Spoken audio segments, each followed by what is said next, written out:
दोस्तों, एक उल्लू ने बताया कि चाहे कोई कितना ही सगा हो, अपनी पत्नी को इन दो लोगों के साथ अकेला कभी मत छोड़ना, नहीं तो वह आपकी औरत को गर्भवती कर देगा। वह औरत वरना वापस नहीं मिलेगी। दोस्तों, आज की कहानी बड़ी ही रोचक और ज्ञानवर्धक है। चलिए जानते हैं उन दो बातों के बारे में जिन्हें हमें दूसरे के हाथ में नहीं देनी चाहिए। चाहे कोई कितना ही सगा, कितना ही प्यारा क्यों ना हो, दूसरे के हाथ में देने पर यह फिर वापस नहीं मिलती है। और अगर वापस मिल भी जाती है तो फिर पहले की तरह रहती नहीं है। फिर उसे कोई और यूज कर लेता है, इस्तेमाल कर लेता है और उसकी एक चीज भी चाट लेता है, चूस लेता है, जो कि कड़वा है पर सच है। मित्रों, आज का वीडियो, आज की जानकारी बहुत ही महत्वपूर्ण और जीवन में प्रेरणा देने वाली है। यदि आपने वीडियो को पूरा देख लिया तो विश्वास मानिए आप बहुत ही अनमोल बात सीख जाएंगे। इस सुंदर सी वीडियो को लाइक जरूर करें और हम विश्वास दिलाते हैं यदि आप हमारे चैनल को सब्सक्राइब कर लेते हैं तब आपको ज्ञान भरी बातें सीखने को मिलेंगी। सब्सक्राइब जरूर करें। तो चलिए बिना देर किए आज की ये कहानी शुरू करते हैं। मित्रों, अब वहीं आ जाइए। उल्लू और गधे का दूसरा संवाद मैं आपको सुनाने जा रहा हूं। उधर उल्लू गधे की पीठ पर बैठकर जंगल की सैर कर रहा था। उल्लू का मकसद गधा को रास्ता बताना नहीं था। उल्लू का मकसद तो था गधे को मूर्ख बनाकर उस पर सवारी करना। वो गधा चलते चलते गांव के नजदीक पहुंच जाता है, लेकिन उल्लू उसे वहां से वापस फिर जंगल की ओर बुला लाता है। बेचारा भोला भाला गधा उल्लू के शातिर दिमाग का शिकार बनता चला जा रहा था। उल्लू बोला, देख भाई गधे, अभी सफर कुछ लंबा है, नगर तक पहुंचने में देर लगेगी। तब तक मैं तुझे एक कहानी सुनाता हूं, तू ध्यान देकर सुनना। तू जानता है कि वो कौन सी चीजें हैं जो दूसरे के हाथ में नहीं देनी चाहिए, चाहे कोई कितना ही सगा क्यों ना हो। गधे ने कहा, हां गुरुदेव, मुझे ये बात जरूर बताइए। अक्सर लोग मुझे भोला भाला समझकर मेरा फायदा उठाते हैं और मुझसे वो चीजें मांग ले जाते हैं। यदि आप मुझे पहले से बता दोगे तो मैं भी सतर्क हो जाऊंगा और कभी भी इन तीन चीजों को दूसरे के हाथ में नहीं दूंगा। तब उल्लू कहता है, ध्यान से सुनो, मैं तुम्हें एक कहानी सुनाता हूं और बताता हूं कि कौन सी वो तीन चीजें हैं जिन्हें दूसरे के हाथ में नहीं देनी चाहिए, वरना वापस नहीं मिलेंगी। तो सुनिए, एक समय की बात है। किसी शहर में एक राजा रहता था। उस राजा की कोई संतान नहीं थी। रानी के गर्भ से कोई संतान पैदा नहीं हुई थी। राजा बहुत दुखी रहता था। राजा जब भी अपने नगर में बाहर निकल कर जाता तो कुछ लोग उससे कहते थे कि ये राजा तो निर्वंशीय है और इसकी रानी बांझ है। ये राजा तो जरूर पूर्व जन्म का महापापी होगा। सुबह सुबह इसका मुंह देखने पर देखने वाले को शाम तक भोजन नसीब नहीं होता है और न उसका कोई काम बन पाता है। उसके बने बनाए काम बिगड़ जाते हैं। मित्रों, अपनी प्रजा के लोगों की ऐसी बातें सुनकर राजा बड़ा दुखी होता है। राजा ये अच्छी तरह जानता था कि प्रजा के लोग कुछ ना कुछ कमी तो हर किसी में निकालते हैं और जब तक पुत्र या पुत्री नहीं होगी तब तक मुझे भी इनके ताने सुनने को मिलेंगे। इन्हीं सब बातों से राजा और रानी बहुत उदास रहने लगे। एक दिन राजा अपनी रानी के साथ अपने महल में टहल रहे थे और मन में यही सब बातें चल रही थी कि परमात्मा, क्या है मेरी किस्मत, जब राज्य दिया तो राज्य चलाने वाला भी तो होना चाहिए था। आज हमारी ये दशा है कि हम जिधर भी जाते हैं उधर ही लोग हमें निर्वंशी कहकर ताना मारते हैं। लोगों की बातें सुनते सुनते मेरा हृदय छलनी हो गया है। मित्रों, अपने पति के चेहरे पर अत्यंत उदासी का भाव देखकर रानी समझ जाती है कि जरूर मेरे पति किसी बड़े दुख में डूबे हुए हैं। रानी एकदम हाथ जोड़कर पूछने लगी, महाराज क्या बात है? रोज तो आप खुश नजर आते हैं, लेकिन आज किसी गहरी चिंता में डूबे हुए मालूम पड़ रहे हैं। तब राजा ने कहा, रानी तुम मुझे मेरे हाल पर छोड़ दो। मैं क्यों उदास हूं, किस चिंता में हूं, इसकी तुम्हें चिंता करने की कोई जरूरत नहीं। तो रानी कहती है, महाराज ऐसा आप क्यों कह रहे हैं? मैं आपकी पत्नी हूं। तुम्हारे ऊपर कोई मुसीबत आ जाए, कोई दुख तकलीफ हो जाए, उसके बारे में जानना मेरा पूछना पूरा अधिकार है। उस दुख में शामिल होना मेरा धर्म है। मैं अपना धर्म निभा रही हूं महाराज। आपका दुख, आपकी चिंता, मेरा दुख, मेरी चिंता है। अपनी प्रिय रानी की ऐसी बातें सुनकर राजा साहब कहते हैं, महारानी यदि तुम मेरी चिंता का कारण जानना चाहती हो तो उसका कारण है हम दोनों का निसंतान होना। जब भी मैं नगर में निकल कर जाता हूं तो लोग मुझे देखकर मुंह छुपाते हैं, हमें निर्वंशी कहते हैं, तुमसे बांझ कहते हैं। दुनिया की बातें अब हमसे सुनी नहीं जाती। मैं भगवान से पूछना चाहता हूं कि भगवान, मैंने किस जन्म में कौन से पाप किए हैं जो आज हमें इस जन्म में चुकाने पड़ रहे हैं? हमें संतान का सुख देखने को नहीं मिल रहा है। एक बार हमारे घर में संतान पैदा हो जाती, भले ही चाहे वो जन्म लेने के बाद मर जाती। मित्रों, रानी अच्छी तरह से समझ गई कि मेरे महाराज इसी बात को लेकर दिन रात दुखी रहते हैं, इसलिए महाराज अपना राजकाज भी ठीक से नहीं कर पा रहे हैं। मुझे महाराज की यह चिंता दूर करनी होगी। यही सोचकर रानी ने अपने महाराज को खुश करने का निश्चय कर लिया। उसने सोचा कि हकीकत में ना सही पर कम से कम मैं झूठ बोलकर ही महाराज को खुश कर दूं। मित्रों, राजा की बड़ी रानी कुछ दिनों के बाद राजा को यह झूठी खबर देती है कि महाराज मेरे गर्भ ठहर गया है अब आपको संतान को लेकर चिंतित होने की कोई जरूरत नहीं है। अब बहुत जल्द ही हमारे महल में एक नन्हा सा बालक खेलेगा। अतिशीघ्र हमारे आंगन में घुटनों के बल चलकर एक छोटा सा बच्चा हमारी गोद में आएगा। अब कोई भी आपको निर्वंशीय और मुझे बांझ नहीं कहेगा। जल्द ही हमारे राज्य के लिए एक उत्तराधिकारी मिलने वाला है। दर्शक बंधुओं, रानी की यह बात राजा के मृतक शरीर में प्राण डालने जैसी थी। राजा एकदम चौंकते हुए कहने लगा, रानी ये तुम क्या कह रही हो? कहीं तुम झूठ तो नहीं बोल रही? रानी ने कहा, नहीं महाराज, ये सच है कि मेरे गर्भ है। भला इस बारे में मैं आपसे झूठ क्यों कहूंगी? मेरा विश्वास कीजिए। मित्रों, राजा को अपनी रानी की बात पर विश्वास हो जाता है और वो एकदम से खुश हो जाता है। उसके चेहरे पर खुशी की लहर दौड़ने लगती है। वो खुशी में जाकर दरबार में दान लुटाता है और ये घोषणा करता है कि उसकी रानी गर्भवती है। बहुत जल्द उसके घर में एक बच्चे की किलकारी गूंजने वाली है। राजा के पूरे नगर में यह खबर फैल गई कि राजा के घर में राजा की बड़ी रानी गर्भवती है और जल्द ही किसी बच्चे को जन्म देने वाली है। दर्शक बंधुओं, इधर क्या होता है? धीरे धीरे समय बीतता चला गया और इधर जैसे जैसे समय बीतता गया वैसे वैसे रानी की चिंताएं बढ़ती गईं। वो अपने पेट से कपड़े बांधकर रहती थी। जब 9 महीने का समय पूरा हो गया तो रानी और भी ज्यादा घबराने लगी कि अब क्या होगा। मैंने तो अपने महाराज को खुश करने के लिए सिर्फ उनसे झूठ बोला था। अब मैं उन्हें बच्चा कहां से दिखाऊंगी?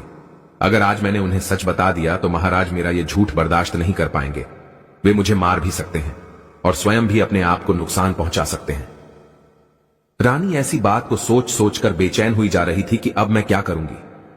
रानी ये सोच सोचकर के बहुत दुखी थी और भगवान से प्रार्थना कर रही थी कि हे प्रभु, हमारी और हमारे महाराज की रक्षा करना।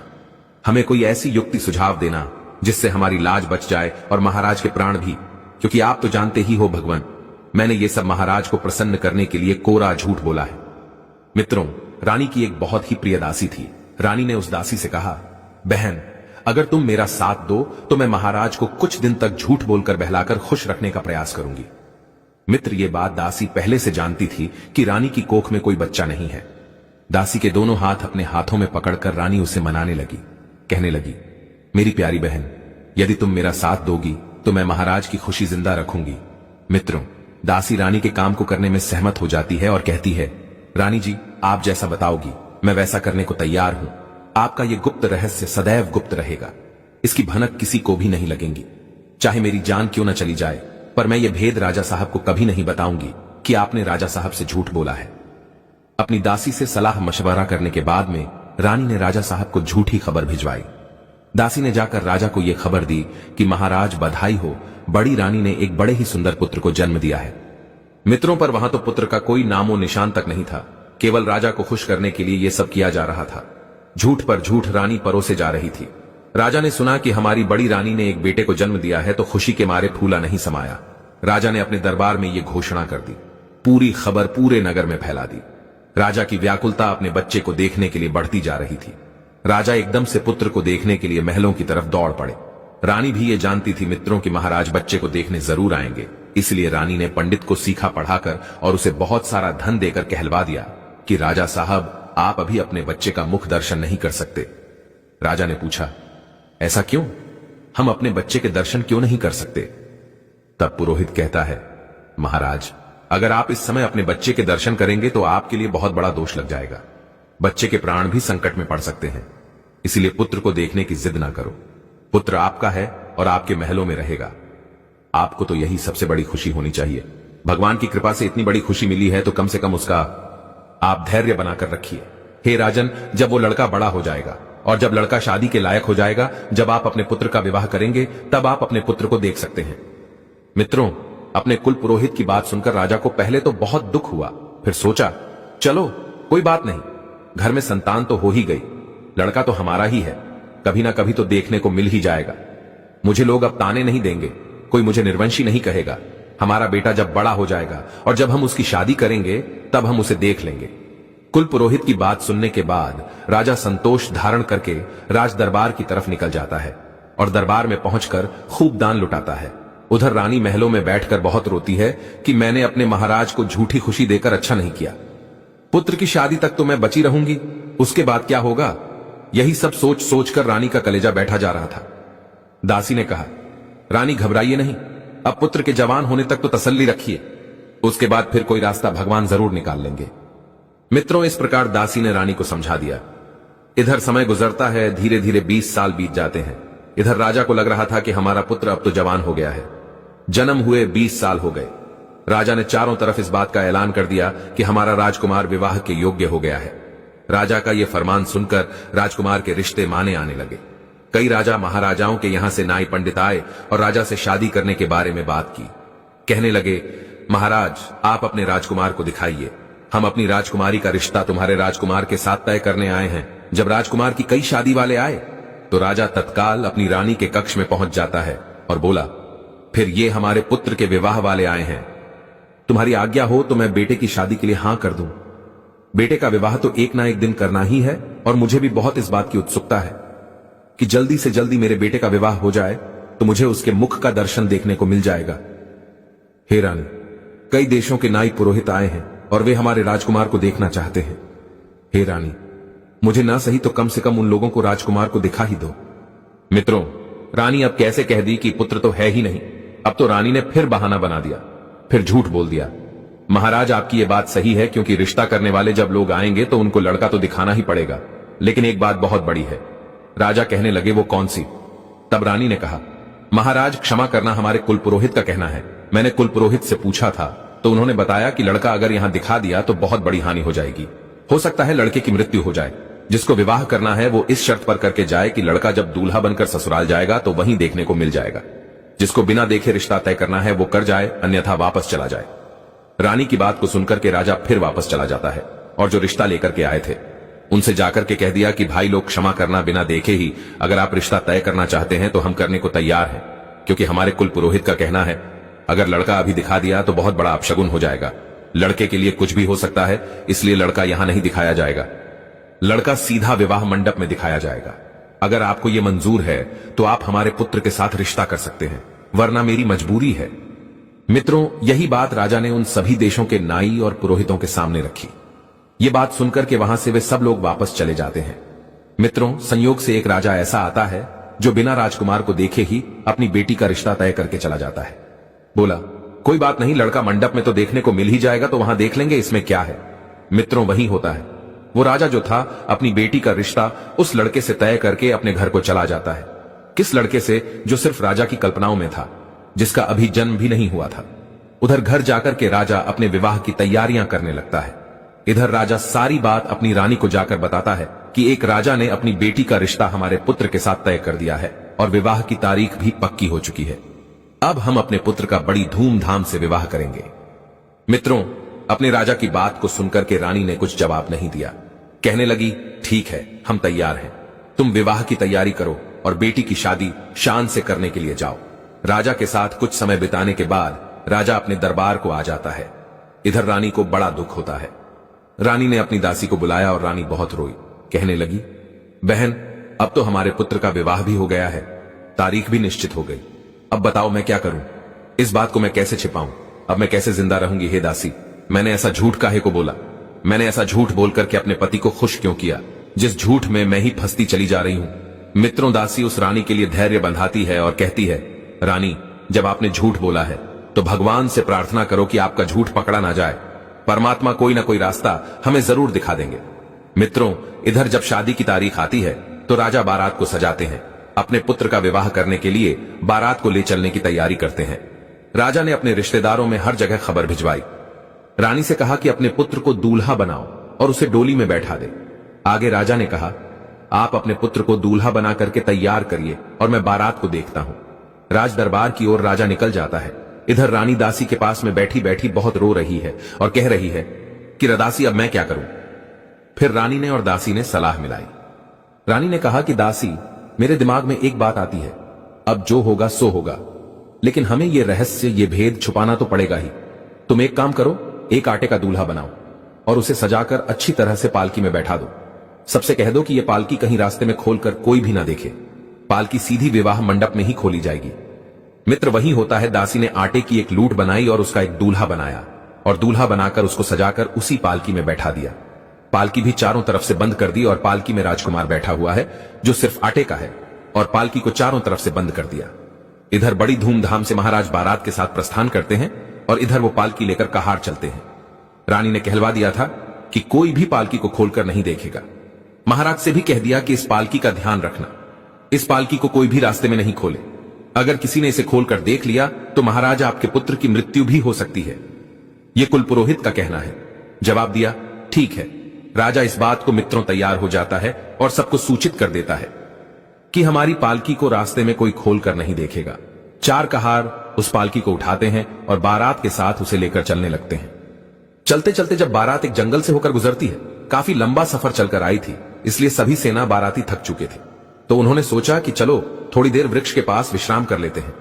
राजा ने बारातियों को आदेश दिया कि पालकी को यहीं रख दो और विश्राम करने के बाद में थोड़ी देर के बाद फिर यहां से आगे को बढ़ेंगे। मित्रों, वही होता है। कहारों ने एक वृक्ष के पास में उस पालकी को रख दिया। इधर क्या होता है, जहां कहारों ने एक अलग वृक्ष के पास में पालकी रखी हुई थी, उसी पेड़ के पास में एक बिल था। इच्छाधारी नाग नागिन का जोड़ा रहता था। नागिन ने जब पालकी की ओर देखा तो अपने पति नाग से कहने लगी, अरे ये कैसी, इसमें तो दूल्हा ही नहीं है। देखो ना, इसमें तो आटे का दूल्हा बनाकर बैठा दिया है। मित्रों, ये बात सुनकर के नागिन ने अपने पति नाग से कहा कि पिया जी, इस संसार में बहुत बड़ा अंधेर है। नाग बोला, कैसा अंधेर है? तब वो नागिन कहती है, पिया जी, इस पालकी में दूल्हा नहीं है और बिन दूल्हे की कैसी बारात। और ये बारात तो ऐसी है जो बिना दूल्हे के ही जा रही है। और जब ये बारात बिना दूल्हे के वहां पहुंचेगी तो सोचो इनका क्या हाल होगा। इतना बड़ा अंधेर तो मैंने आज तक नहीं देखा जो बिन दूल्हे के जा रही हो। इस पालकी में दूल्हा तो है ही नहीं, केवल आटे का बना हुआ दूल्हा रखा है। नाग कहने लगा, प्रिय, हमें विश्वास नहीं होता। शायद हो सकता है तुम झूठ बोल रही हो। हमें दिखाओ तो ठीक कि बिन दूल्हे की कैसी बारात है। नागिन ने कहा, अगर ऐसी बात है तो चलिए, जहां लोग बैठे हैं वहां जाकर आप खुद ही देख लीजिए। जो पालकी रखी है उसमें एक आटे का बना हुआ दूल्हा बैठा है और किसी भी बारात वाले को यह पता नहीं है कि इस पालकी में आटे का दूल्हा है। सब लोग उसे राजकुमार समझ रहे हैं। मित्रों, नागिन अपने पति नाग को लेकर के पत्तों में छिपकर उसी पालकी के निकट पहुंच जाती है और उसके अंदर घुस जाती है तो वहां उसने देखा कि आटे का एक बहुत बड़ा पिंड रखा हुआ था। दोनों ने चुपचाप देखा और फिर अपने बिल के पास वापस आ गए। यह देखकर नाग बड़ा आश्चर्य में पड़ गया। फिर नाग ने अपनी पत्नी नागिन से कहा, हे नागिन, मैं तुमसे कुछ कहना चाहता हूं। नागिन कहने लगी, हां पिया जी, कहिए, क्या कहना चाहते हो। तब नाग बोला, अगर आपकी आज्ञा हो तो मैं इस राजा के विवाह मंडप तक इसकी शोभा बढ़ा दूं। नागिन कहने लगी, क्या कहना चाहते हो? मैं कुछ समझी नहीं। तब नाग बोला, हे प्रिय, मैं ये कहना चाहता हूं कि अगर तुम्हारी इच्छा हो तो मैं इस आटे के दूल्हे में जाकर के बैठ जाऊं, अपना रूप बदलकर, और इस राजा का लड़का बनकर के, दूल्हा बनकर के मैं इसकी इज्जत बचा लूं। अब आप ही बताइए, अगर ये बिना दूल्हे के बारात लेकर वहां जाएगा और वहां जब ये पालकी खोली जाएगी, जब इसमें से दूल्हा नहीं निकलेगा तो राजा की कितनी बड़ी बदनामी होगी। और जहां ये राजा अपने पुत्र का विवाह करने के लिए जा रहा है, उस राजा की भी बड़ी बदनामी होगी। अगर आपकी आज्ञा हो तो मैं इस राजा का लड़का बनकर इसके विवाह मंडप तक इसकी शोभा बढ़ा दूं। अपने पति की बात सुनकर नागिन कहने लगी, महाराज, मुझे आप पर भरोसा है, पूरा विश्वास है, लेकिन मुझे डर भी है, क्योंकि आप दूल्हे का भेष बना करके उस राजा की बेटी से जब विवाह करेंगे तो आप उसके प्रेम के जाल में फंस जाएंगे और हमको भूल जाएंगे। नाग कहने लगा, प्रिय, आप हम पर विश्वास करिए। आप हमारी पत्नी हैं, हम नागवंशी हैं, हमें क्या उससे मतलब है। केवल हमें इस राजा की इज्जत बचानी है, बस इसीलिए मैं थोड़ा जोर डालकर तुमसे कह रहा हूं। अगर मैं नहीं गया तो दोनों राजाओं के यहां कुछ भी हो सकता है, कुछ भी घटना घटित हो सकती है। इसीलिए मैं आपसे कह रहा हूं, आप हमारी बात पर विश्वास करें। कल मैं जब आऊंगा तो जब बारात यहां इसी स्थान पर आएगी तो मैं तुम्हारे पास लौट आऊंगा। अपने पति की बात को सुनकर के नागिन ने कहा, महाराज, अगर ऐसी बात है तो आप चले जाए, मैं तुम्हें नहीं रोकूंगी। लेकिन महाराज, मुझे डर लग रहा है, कहीं आप उसके प्रेम जाल में फंस न जाना, आप हमें मत भूल जाना। नाग कहता है, प्रिय, आप हम पर विश्वास रखिए और हमें खुशी खुशी जाने की आज्ञा दीजिए। मित्रों, अब तो नागिन अपने पति को आज्ञा देती है। वो नाग उस पालकी में जाकर घुस जाता है और आटे के पिंड में समाहित होकर रूप बदलकर बैठ जाता है। अब वो बहुत सुंदर राजकुमार बन चुका था, बहुत सुंदर दूल्हा बन जाता है। इधर कुछ देर के बाद बारात जब आगे को चलती है, कहार पालकी को उठाकर चलते हैं तो सीधे दूसरे राजा के यहां पहुंच जाते हैं। जब दूसरे राजा के यहां मंडप में पहुंच गए तो उस राजा ने बारात की सुंदर ढंग से अगवानी की, सभी बारातियों की खातिर खुशामद की। जब विवाह करने का समय आया तो कहां राजा साहब, तुम्हारा लड़का कहां है, तुम्हारा दूल्हा कहां है, उसको पालकी से नीचे उतारो। आपने कहा था कि लड़के की पालकी उसी विवाह मंडप में खुलेगी, तो पालकी भी तैयार है और अब आप अपने बेटे को निकालो ताकि विवाह की रस्में पूरी की जा सके। मित्रों, इधर जब पालकी को खुलवाया जाता है तो उसमें से बड़ा ही सुंदर लड़का निकलता है। इतना सुंदर लड़का था कि राजा की आंखें फटी की फटी रह गई। राजा बहुत प्रसन्न हुआ। राजा सोचने लगा, इसका मतलब कि हमारी रानी हमारे पुत्र को इसीलिए दिखाना नहीं चाह रही थी कि हमारा पुत्र एकदम चंद्रमा के समान सुंदर है। राजा अपने पुत्र को देखकर गदगद हो जाता है। मित्रों, उधर उस लड़की के पिता ने भी जब उस दूल्हे को देखा तो वो भी बड़ा खुश होता है। उसके बाद में विवाह की रस्में पूरी होती है। उस नाग का विवाह उस राजा की बेटी के साथ हो जाता है। बड़ी धूमधाम से विवाह हुआ और विवाह होने के बाद में इधर उस नाग ने अपने पिताजी से कहा, पिताजी, अब हमारी पालकी अलग होनी चाहिए और हमारी पत्नी की पालकी अलग होनी चाहिए। राजा ने कहा, बेटे, ये कितनी बड़ी बात है। कोई बात नहीं, हम तुम्हारे लिए अलग अलग पालकी सजवाए देते हैं। मित्रों, राजा ने हुक्म कर दिया कि हमारे बेटे की अलग पालकी तैयार की जाए और आप अपनी बेटी की अलग पालकी तैयार करवाओ। राजा ने कहा, ठीक है। इस प्रकार से दूसरी पालकी तैयार करवाई। अब कहार लोग उस पालकी को लेकर चल देते हैं। इधर पीछे से बारात चलती है। उसी रास्ते से बारात लौट कर जा रही थी। चलते चलते जब वे उसी स्थान पर पहुंचे तो विश्राम करने के लिए ठहर जाते हैं। कहारों ने उन पालकियों को एक वृक्ष के पास में रख दिया। उसके बाद सब लोग वहां विश्राम करने लगे। इधर क्या होता है, जो दूल्हा था, जो इच्छाधारी नाग था, जो भेष बदलकर राजकुमार बनकर दूल्हा बनकर गया था, उसकी पत्नी नागिन बड़ी ही बेसब्री से उसका इंतजार कर रही थी कि मेरे पति आज का मुझसे वादा करके गए हैं और वे आते होंगे। बारात भी आ चुकी है। वो राजकुमार नाग बनकर के अपनी पत्नी नागिन से मिलने जाता है और मिलकर के बड़ा खुश होता है। कहता है, प्रिय, मैंने इस राजा की इज्जत को तो बचा लिया। मैंने इसके विवाह मंडप की शोभा बढ़ा दी। मैंने उसका विवाह भी करवा दिया और वो होने वाली पत्नी दूसरी पालकी में बैठी हुई है। मित्रों, ये सुनकर नागिन बहुत खुश होती है। नागिन ने कहा, ठीक है महाराज, आपने बहुत अच्छा काम किया है, लेकिन अब आप कहीं नहीं जाएंगे। अब आप यहीं पर रहेंगे मेरे पास। नाग ने कहा, प्रिय, जरा विचार करो, थोड़ी सी आज्ञा हम तुमसे और चाहते हैं। नागिन बोली, कौन सी आज्ञा? जवाब दिया, मैंने इस राजा की इज्जत को तो बचा लिया है।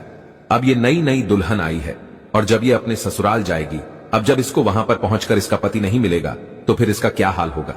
मैं इस बात को सोच सोचकर बड़ा दुखी हो रहा हूं। इसलिए मैं आपसे कहना चाहता हूं और मेरी कहने की हिम्मत भी नहीं पड़ रही है कि मैं तुमसे कैसे कहूं। तब नागिन ने कहा, इससे हमें कोई मतलब नहीं, कुछ भी हो, लेकिन आपने इसके बारात की शोभा बढ़ा दी। अब आप हमको छोड़कर के यहां से नहीं जाओगे? नाग ने फिर कहा, प्रिय, देखो, आप परेशान ना हो, जरा विचार करो। अगर ये लड़की वहां जाकर के अपने पति को नहीं देखेगी तो फिर इस बेचारी का क्या हाल होगा। ये तो रो रो के मर जाएगी। मैं तुमसे विनती करता हूं, ज्यादा नहीं तो सिर्फ 2 दिन के लिए आप मुझे जाने की आज्ञा दे दो। 2 दिन के बाद मैं आपके पास लौट आऊंगा। जब ये लड़की अपने मायके के लिए चली जाएगी, जब इसके पीहर वाले इसको पीहर ले जाएंगे, तब मैं आपके पास चला आऊंगा। केवल 2 दिन की हमें आज्ञा दे दो। मेरी बात पर विश्वास करो, मैं तुम्हें धोखा नहीं दूंगा। मैंने उस दिन भी कहा था कि हम लोग नागवंशी हैं, इसलिए हम तुम्हें धोखा नहीं देंगे। अपने पति की बात को सुनकर के वो नागिन बड़ी दुखी होती है और कहती है कि हे पिया जी, आज हमें विश्वास हो गया कि तुम हमसे झूठ बोल रहे हो। हमको धोखा देकर के तुम चले जाओगे, तुम हमें भूल जाओगे। हमको तड़पता हुआ छोड़ करके तुम जाना चाहते हो, इसीलिए तुम जाने की बार बार हमसे जिद कर रहे हो। मित्रों, नागिन ने अपने पति से बहुत विनती की, लेकिन नाग उसे बार बार समझाने लगा और कहा कि मैं तुम्हें वचन देता हूं कि मैं लौट करके तुम्हारे पास जरूर आऊंगा। मुझे उससे कोई मतलब नहीं, 2 दिन की आज्ञा हमें दे दो, मैं तुम्हें धोखा नहीं दूंगा। मित्रों, इस प्रकार वो नाग अपनी नागिन को समझाता है और नागिन से आज्ञा लेकर दूल्हा बनकर फिर उसी पालकी में जाकर बैठ जाता है। इधर मेरे बंधुओं, उधर जो रानी थी, वो मंदिर में जाकर भगवान से अरदास लगाती है, प्रार्थना करती है, हे प्रभु, मेरी रक्षा करो, मेरी लाज बचा लो। मैंने तो अपने पति को खुश करने के लिए झूठ बोल दिया, लेकिन हमें यह नहीं मालूम था कि बात यहां तक पहुंच जाएगी। अब मैं क्या करूं, मेरी लाज बचाओ भगवान, नहीं तो मैं मर जाऊंगी। मित्रों, इस तरीके से पूरी रात उस रानी ने रोते रोते उस मंदिर में निकाल दी। सवेरा हो गया, दिन निकल आया, लेकिन रानी अकेली उस मंदिर में बैठी रोती रही। मित्रों, ये बात केवल दासी को मालूम थी कि रानी कहां है, किसी को नहीं मालूम थी। इधर राजा अपनी पुत्र वधू और पुत्र की पालकी को लेकर अपने घर आता है, और इधर जब दासियों ने, दरबारियों ने देखा, उस पुत्र को देखा, तो वे सब लोग उसे देखकर बहुत प्रसन्न हुए। सोचने लगे कि रानी इसीलिए अपने पुत्र को नहीं दिखाना चाहती थी, क्योंकि उसका पुत्र बहुत सुंदर है। जब उस दासी ने देखा कि राजा का पुत्र भी आया हुआ है, उसे तो मालूम ही था कि रानी का कोई पुत्र नहीं है। फिर दासी ने कहा कि पुत्र दुल्हन के साथ में आया है, तो उस दासी की आंखें चौंधियां गई। वो आश्चर्य में पड़ गई, उसके लिए भी खुशी का कोई ठिकाना नहीं था। वो दासी भागकर मंदिर में जाती है और मंदिर में उधर रानी माथा पटक रही थी, भगवान से अरदास लगा रही थी। दासी मंदिर में पहुंची और रानी को सारी बात बताती है कि रानी, भगवान ने तुम्हारी सुन ली। तुम्हारी पुत्र वधू तुम्हारे पुत्र के साथ ब्याही है और तुम्हारा पुत्र बहुत सुंदर है, सब उसे देखने के लिए आए हैं। मित्रों, रानी ने जब अपनी दासी के मुख से यह बात सुनी तो वो बार बार भगवान को धन्यवाद करने लगी। खुशी के आंसू छलक आए और भगवान को धन्यवाद करने के बाद दासी के साथ में वो रानी घर पर आती है और अपनी पुत्र वधू को बड़े सम्मान सहित घर में बुलाकर ले जाती है। अपने बेटे को सीने से लगा लेती है, कलेजे से चिपका लेती है, क्योंकि उसने तो झूठ बोला था। उसने सोचा ये प्रभु का प्रसाद है। मित्रों, उस राजा के लिए खुशी का कोई ठिकाना नहीं था। अब तो राजा बहुत ही दान लुटा रहा था, भंडारे कर रहा था। राजा के यहां खुशियां ही खुशियां मनाई जा रही थी। अब वो नाग जो दूल्हा बनकर के आया था, उस लड़की का पति बनकर के जो आया था, वो धीरे धीरे उस लड़की के प्रेम जाल में फंस जाता है। उस लड़की के प्रेम में फंसकर धीरे धीरे वो अपनी नागिन को भूलने लगता है। 2 दिन की कहकर आया था, यहां तो महीनों से बीत गई, लेकिन वो लौटकर अपनी नागिन के पास नहीं पहुंचा। उसने अपनी इच्छाधारी नागिन को भुला दिया। उसके प्रेम जाल में वो इतना फंस गया, वो अपनी नागिन को बिल्कुल भूल चुका था।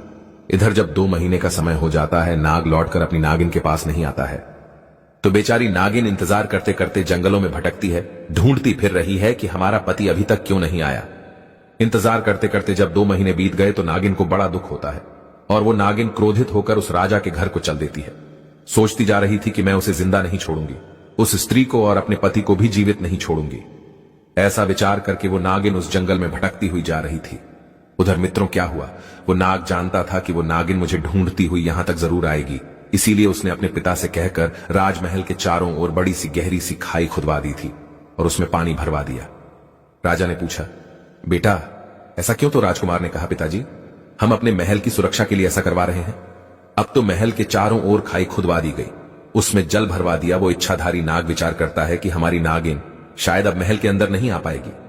वो उस लड़की के प्रेम में इस कदर फंस गया था कि अब वो वहां से जाना ही नहीं चाहता था। सोचता था कि इतनी सुंदर पत्नी मिली है, अब इसके साथ ही पूरी जिंदगी बताऊंगा, क्योंकि यहां के जो मां बाप है वो भी मुझे बहुत प्रेम करते हैं। अगर मैं चला जाऊंगा तो ये लोग कैसे रहेंगे और ये बेचारी कैसे रहेगी। इस प्रकार निश्चिंत होकर वो राजकुमार अपनी पत्नी के साथ राजमहल में रहने लगता है। उधर मेरे बंधुओं, वो नागिन उस लड़की को डसने के लिए चलती है, राजा के राजमहल के पास आती है तो उसने क्या देखा कि महल के चारों ओर बड़ी गहरी खाई खुदी हुई है जिसमें पानी भरा है। नागिन समझ गई कि इसका मतलब क्या है, हमारे पति ने हमें मरवाने के लिए ये जाल बिछाया है। अब तो उसे और भी ज्यादा गुस्सा आया। सोचने लगी कि मैं अपने पति को जीवित नहीं छोड़ूंगी। मित्रों, नागिन इधर उधर रास्ता ढूंढती है कि कोई रास्ता मिल जाए तो मैं महल के अंदर चली जाऊं, उस लड़की के पास में पहुंच जाऊं। कुछ समय के बाद में थोड़ी सी जगह राजमहल में जाने के लिए उस नागिन को मिल जाती है। उसी के रास्ते वो नागिन जो थी वो महल के अंदर पहुंच गई। नागिन ने देखा कि उसका पति उस लड़की के साथ पलंग पर आराम से सो रहा था। नागिन जब वहां पहुंची और अपने पति को उस लड़की के पास में सोता हुआ देखा तो उसके क्रोध का कोई ठिकाना नहीं रहा। जो गुस्से में सोचने लगी, क्यों ना इन दोनों को ही मैं खा जाऊं। लेकिन फिर वो सोचती है, ये जोड़ी कितनी सुंदर है, मैं इस जोड़ी को कैसे खत्म करूं। अगर अपने पति को डसती हूं, पति को मरती हूं, तो इस लड़की का क्या हाल होगा। ये पति के बिना मर जाएगी। अगर मैं इस लड़की को डसती हूं और लड़की मर गई तो हो सकता है इसके प्रेम जाल में फंसे होने के कारण मेरे पति भी आत्महत्या कर ले। किसी ने सच कहा है, मनुष्य को अपने जीवन में ये सावधानियां बनाकर रखनी चाहिए। चाहे कोई कितना भी सगा हो, ये 3 चीजें कभी उसके हाथ में नहीं देनी चाहिए। नंबर 1, स्त्री को अपना पति दूसरी स्त्री को नहीं देना चाहिए और पुरुष को अपनी स्त्री दूसरे पुरुष को नहीं देनी चाहिए, वरना ये वापस नहीं मिलेंगे। अगर वापस मिल भी गई तो फिर पहले की तरह कभी नहीं हो पाएंगे। नंबर 2, धन, अपना कमाया हुआ धन कभी दूसरे के हाथ में नहीं देना चाहिए। दूसरे के हाथ में पहुंचा हुआ धन मिलने में बड़ी कठिनाई होती है और वो कभी समय पर काम नहीं आता, इसीलिए अपने धन की अपने ही पास व्यवस्था करें। नंबर 3, बिना पढ़ी पुस्तक की विद्या ये भी समय पढ़ने पर कभी काम नहीं आती। ये 3 चीजें कभी मनुष्य को दूसरे के हाथ में नहीं देनी चाहिए। इस बात को गांठ में बांध लो। नागिन सोचने लगी, हाय मैं कहीं की नहीं रही, मैं तो विधवा हो गई। मैंने जानबूझकर अपने पैर में कुल्हाड़ी मार दी। मैंने अपने हाथों से ही अपना पति दूसरे को दे दिया। भलाई का बदला मुझे कितना अच्छा मिला है। मैं अपने पति को खोकर पछता रही हूं। कहीं ऐसा ना हो कि दूसरी लड़की भी विधवा हो जाए, कहीं ऐसा ना हो कि हमारा पति मर जाए। दोस्तों, ये विचार करने के बाद में वो नागिन अपने पति को डसने का और उस लड़की को डसने का विचार बदल देती है। नागिन ने सोचा कि मैं यहीं पर फन पटक पटक कर अपनी जान दे देती हूं। दोस्तों, नागिन ने पलंग के पास में ही अपना फन पटक पटक कर जान दे दी। जब वो नागिन मर जाती है और इधर सवेरा होता है तो सवेरा होते ही वो नाग जो अपनी पत्नी के साथ सोया हुआ था, वो उठ करके बिना कुछ देखे ही काम करने के लिए लड़की चली जाती है। और इधर नाग जब उठता है और जैसे ही उठता है उसकी नजर उसी नागिन पर पहुंच जाती है जो पलंग के नीचे मरी हुई पड़ी थी। अपनी नागिन को देखकर वो नाग एकदम अंदर से बहुत दुखी होता है, रोने लगता है, पछताने लगता है और उसे उठाकर बार बार एक ही शब्द कहने लगा, मेरी प्राण प्यारी, मुझे क्षमा कर दो, मुझसे बहुत भूल हो गई। मुझे क्या मालूम था कि तुम मर जाओगी और मरते मरते तुमने मुझसे कुछ कहा भी नहीं। गलती तो सब मेरी है कि मैं इस लड़की के प्रेम में पड़कर मैंने तुमको भुला दिया, लेकिन तुमने अपना वास्तविक प्रेम निभाया, तुमने प्रेम में जान दे दी, लेकिन हम दोनों में से किसी को मारने की नहीं सोची। मित्रों, नागिन को गर्दन में डालकर वो लड़का, वो नाग पागलों की तरह इधर उधर घूमने लगता है। रोता हुआ वो इधर उधर भटक रहा था। उधर गधे की पीठ पर बैठा हुआ उल्लू कहता है कि हे गधे, इस प्रकार से वो राजकुमार बना हुआ नाग पागलों की तरह हे प्यारी करता हुआ रोता घूम रहा था। उल्लू बोला, हे गधे भाई, इसलिए मनुष्य को ये 3 चीजें कभी दूसरे के हाथ में नहीं देनी चाहिए।